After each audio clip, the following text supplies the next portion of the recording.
Chapter 11ஓட ஸ்டார்டிங்ல அங்க இருக்க சோல்ஜர்ஸ் எல்லாரும் ஸ்கிரீனை பார்த்துட்டு அங்க என்ன நடக்குது, அந்த நியூபி பேட்டல்ல தானே இருக்கான், அங்க ஏதோ ஆக்சிடென்ட் இல்லனா வேற ஏதோ சம்திங் நடந்திருக்குன்னு சொல்றானுங்க. அப்போ கிம்மின்ஜியும் ஸ்கிரீனை பார்த்துட்டு செகண்ட் ஸ்டேஜ்ல இருந்த மான்ஸ்டர் எப்படி ஃபர்ஸ்ட் ஸ்டேஜுக்கு போச்சுன்னு ஷாக் ஆகுறாரு. அப்படின்னா செகண்ட் லைன்ல இருக்க மான்ஸ்டர் நிச்சயமா ஒரு சைக்ளாப்ஸ் மான்ஸ்டரா தான் இருக்கும். இதை எல்லாரும் டிவோரிங் டீமன்னு கூப்பிடுவாங்க. ஒன்ஸ் அந்த மான்ஸ்டர் ஒரு சோர்ஸ் ஆஃப் எனர்ஜியை கன்சியூம் பண்ணிடுச்சுன்னா டைஜஷன் ஆகுற வரைக்கும் அதோட ரீஜெனரேஷன் பவரும் அட்டாக் பவரும் ரொம்பவுமே அதிகமா இன்க்ரீஸ் ஆயிரும். ஆனா சம்திங் இது வியர்டா இருக்கு, அந்த பாஸ்டரோட லைஃப் வேற டேஞ்சர்ல இருக்கு. ஏன்னா அது ஸ்டேஜ் 2ஓட கேட்டை உடைச்சிட்டு வந்து ஃபர்ஸ்ட் ஸ்டேஜ்ல இருந்த மான்ஸ்டரை வேற சாப்பிட்டுட்டு இதை இப்ப ரொம்பவுமே பவர்ஃபுல்லா மாறி இருக்கும். அப்படியே நம்ம ஹீரோ சைட் காமிக்கிறாங்க. நம்ம ஹீரோ என்ன யோசிக்கிறான்னா, இந்த மான்ஸ்டர் நம்ம கோவப்படுத்திக்கும் போலன்னு நினைக்கிறான். அப்போ அந்த மான்ஸ்டரும் கண்டமெனிக்கு அட்டாக் பண்ணுது. நம்ம ஹீரோ ஜஸ்ட் மிஸ்ல ஜம்ப் பண்றான். ஜம்ப் பண்ண வேகத்துக்கு அந்த மான்ஸ்டர் இன்னொரு ஒரு கையை வச்சு நம்ம ஹீரோவை பிடிக்க வருது. நம்ம ஹீரோ இது என்ன இந்த அளவுக்கு ஸ்பீடா இருக்கு, இந்த மான்ஸ்டரை என் கையால ஈஸியா என்னால பீட் பண்ண முடியும், ஆனா இது ஃபயர் ஆர்ம்ஸ் ட்ரைனிங் ஆச்சேன்னு அந்த மான்ஸ்டரோட கண்ணுலயே நம்ம ஹீரோ சரமாரியா ஷூட் பண்றான். அந்த மான்ஸ்டரும் ஐயோ என்னோட கண்ணு போச்சேன்னு கதறுது.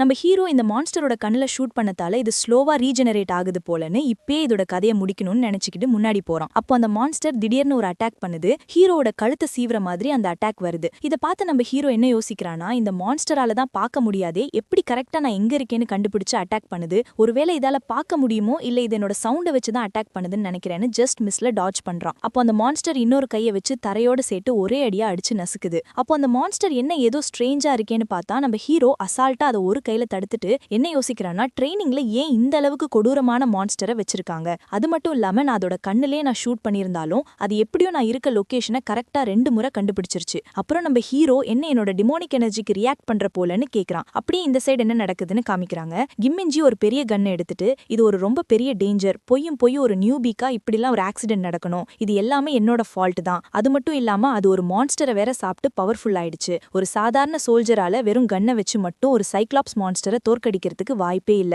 செத்துராத கிம்மின்ஜுன் கொஞ்ச நேரம் மட்டும் தாக்குப்பிடி, இதோ நான் வந்துகிட்டே இருக்கேன்னு சொல்றான். அப்படியே கட் பண்ணி இந்த சைட் குவாங்ஷிக்க காமிக்கிறாங்க. அவன் என்ன சொல்றான்னா, 2 minutes 30 செகண்ட்லயே நான் இதை ஃபினிஷ் பண்ணிடுவேன், அந்த நியூபியால என்னோட வேகத்துக்கு ஈடு கொடுக்க முடியாது, நான் எக்ஸ்பெக்ட் பண்ண மாதிரியே அவன் தோத்துடுவான், அந்த முட்டாளோட சேலரியே நான் என்னோட வெக்கேஷன் அப்போ ஜாலியா ஸ்பெண்ட் பண்ணுவேன்னு ஓடி வந்து பார்த்தா அங்கதான் அவனுக்கு ட்விஸ்ட் கொடுக்குற மாதிரி நம்ம ஹீரோ முன்னாடியே வந்து ஓ இதுதான் அந்த ஃபினிஷிங் பட்டனானு அதே குறுகுறுன்னு பார்த்துட்டு நிக்கிறான். அப்போ குவாங்ஷிக் வந்ததை பார்த்ததும் நம்ம ஹீரோ ஈவில் ஸ்மைலோட ஃபினிஷிங் பட்டனை பிரஸ் பண்றான். குவாங்ஷிக் அதை பார்த்து பயங்கரமா ஷாக் ஆகுறான். அப்போ கிம்மின்ஜி அந்த மான்ஸ்டர் இருந்த இடத்துக்கு வந்து பாக்குறான். இதுக்கு பாசிபிள் இருக்கா, எப்படி இவன் இந்த மான்ஸ்டரை ஷூட் பண்ணிருப்பான்னு யோசிச்சுட்டே நிக்கிறான். அப்போ ஃபயர் ஆர்ம்ஸ் ட்ரைனிங் சென்டர்ல கத்துற சவுண்டு கேக்குது. என்னன்னு பார்த்தா நம்ம ஹீரோவும் குவாங்ஷிக்கும் ட்ரைனிங்கை கம்ப்ளீட் பண்ணிட்டு வெளியே வரானுங்க. வாவ் அமேசிங் கிம்மின்ஜுன், நீ வேற லெவல் பண்ணிட்டேன்னு கத்துறானுங்க.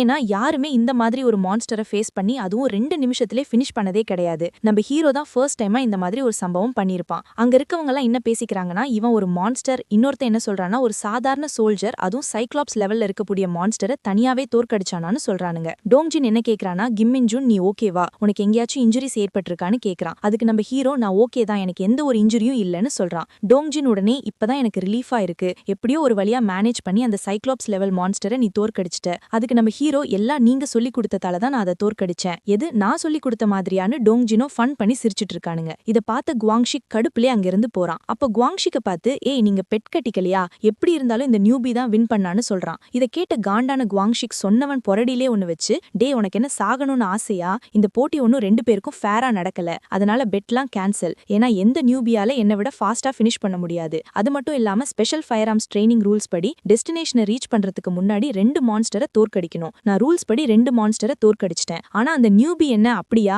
அவன் வெறும் ஒரே ஒரு மான்ஸ்டரை மட்டும் தான் ஃபேஸ் பண்ணான், இது அன்ஃபேர், இதெல்லாம் ஒத்துக்க முடியாது, நானும் ஒரு மான்ஸ்டர்னா இவனை விட ஸ்பீடா ஃபினிஷ் பண்ணிருப்பேன், டே டோங்ஜின் இப்ப ஏன் எதுவுமே பேச மாட்டேங்கிற, இது என்ன ஃபேராவா இருந்துச்சு. அதுக்கு டோங்ஜின் என்ன சொல்றதுன்னு தெரியாம முழிச்சிட்டு இருக்கான். அப்போ குவாங்ஷிக் இப்ப ஏதாச்சும் சொல்றியா இல்ல சாவரியாடான்னு கேக்குறான். அப்போ நம்ம ஹீரோ என்ன யோசிக்கிறானா, இவன் உண்மையிலே ரொம்ப மோசமானவன், அது ஒரு எதிர்பாராத சிச்சுவேஷனா இருந்தாலும் அது எனக்கு சரியா படல, ஏன்னா நான் அதை என்னோட ஃபிஸ்டால தோற்கடிச்சேன், அதனால இந்த பெட்டை நான் மறந்துடலான்னு நினைச்சேன், ஆனா இவன் இப்படி பிஹேவ் பண்ணுவான்னு நான் எக்ஸ்பெக்ட் பண்ணல. அப்போ குவாங்ஷிக் மரியாதை இப்ப ஆன்சர் பண்றியான்னு டோங்ஜினோட சட்டையை பிடிச்சு கேக்குறான். அப்போ டோங்ஜின் என்ன போக விடுங்க சார்னு சொல்றான். இவன் எனக்கு பதிலா ஏன் டோங்ஜின் கிட்ட இந்த அளவுக்கு மோசமா நடந்துக்கிறான்னு ஹீரோன்னு நினைக்கிறான். அப்போ அங்க ஒருத்தன் வந்து உனக்கு வெக்கமாகவே இல்லையாடா, ஒரு நியூபி உன்னை விட டேஞ்சரான சிச்சுவேஷன் ஃபேஸ் பண்ணி வந்திருக்கான். அப்போ குவாங்ஷிக் யாரா அந்த பாஸ்டர்ட்னு திரும்பி பாக்குறான். அவன் என்ன சொல்றான்னா, பொதுவா சைக்ளாப்ஸ் மான்ஸ்டர் சாதுவானதுதான், ஆனா ஒன்ஸ் ஆக்ரோஷமா மாறுச்சுன்னா அது எந்த அளவுக்கு டேஞ்சரஸ் ஆனதுன்னு இங்க இருக்க எல்லாருக்குமே தெரியும், அவன் உன்னை விட ரொம்பவுமே மோசமான சிச்சுவேஷன் ஃபேஸ் பண்ணிட்டு வந்திருக்கான்னு உனக்கு தெரியுமா. அப்போ எல்லாரும் ஷாக் ஆயிட்டு யாராதுன்னு திரும்பி பாக்குறாங்க. அது வேற யாரும் இல்ல, லீ தான். லீய பார்த்துட்டு என்ன சொல்றதுன்னு தெரியாம முடியாம முழிச்சிட்டு நிக்கிறான். அப்போ லீ, நீ என்ன உன்னோட ரேங்க வச்சு உன்னோட ஜூனியர்ஸ பயமுறுத்திக்கிட்டு இருக்கியா? உன்னோட ரேங்க வச்சு பெருமை பீத்துறதெல்லாம் உன்னுக்குள்ளே வச்சுக்கோ. அதுக்கு குவாங்ஷிக், போதும் போதும், இந்த நியூபி முன்னாடி என்ன அசிங்கப்படுத்துறது நிப்பாட்டு.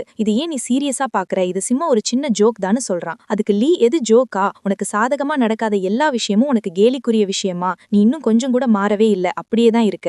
எப்படி இருந்தாலும் ஹையர் ரேங்க்ல இருக்கிறது உண்மையிலே நல்ல விஷயம் தானே குவாங்ஷிக். பிகாஸ் நீ முன்னாடி ரொம்ப ஸ்டப்பனா இருந்த.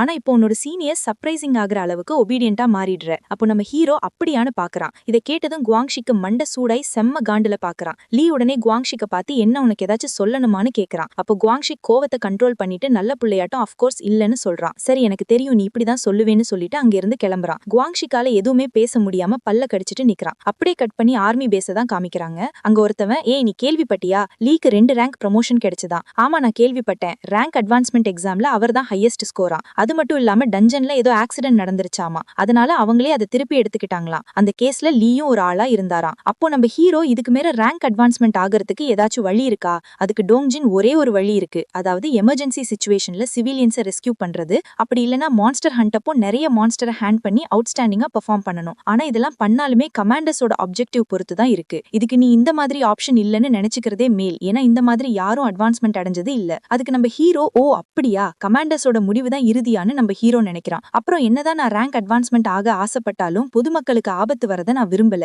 எப்படி இருந்தாலும் அவங்க சொன்ன மாதிரி இல்லாம இங்க ரொம்பவுமே அமைதியா இருக்கு. வடகொரிய ராணுவம் அழிக்கப்பட்டதுல இருந்து பார்டர்ஸ்ல டெய்லியுமே மான்ஸ்டர் அப்பியர் ஆகுது. ஆனா நான் இந்த 2 நாள் சாதாரண சோல்ஜரா இருந்த எக்ஸ்பீரியன்ஸ் ரொம்ப மோசமா இருக்கு. நான் கூடிய சீக்கிரமா அட்வான்ஸ்மெண்ட் ஆகணும். அப்போ டோங்ஜின், ஏ கவலைப்படாத, கூடிய சீக்கிரத்துல ப்ரொமோட் ஆயிடுவேன்னு சொல்றான். அப்போ ஏய் உனக்கு கேட்டுச்சா இல்லையா? நம்ம ஹீரோ அதெல்லாம் கண்டுக்காம என்ன யோசிக்கிறான்னா, இப்ப மட்டும் திடீர்னு எங்க இருந்தாச்சும் ஒரு கேட் அப்பியர் ஆனா எவ்வளவு நல்லா இருக்கும். அப்போ நம்ம ஹீரோ வாய வச்ச மாதிரி ஒரு எமர்ஜென்சி அலர்ட் வருது. ஆயில் ரிசர்வேஷன் பண்ணிருக்க பகுதியில சில number of bad monsters appear ஆயிருக்கு. உடனே ஹண்டர்ஸ் எல்லாரும் ஆயில் ரிசர்வ்டு பகுதிக்கு இமீடியட்டா போய் ப்ரொடெக்ட் பண்ணுங்க, எகைன் எமர்ஜென்சி அலர்ட்னு வருது. உடனே டோங்ஜின், ஏ மின்ஜூன் வா போகலான்னு கூப்பிடுறான். நம்ம ஹீரோ உண்மையாவானே சந்தோஷப்படுறான். இதோட சாப்டர் 11 முடியுது கைஸ். நெக்ஸ்ட் வீடியோல பார்க்கலாம்.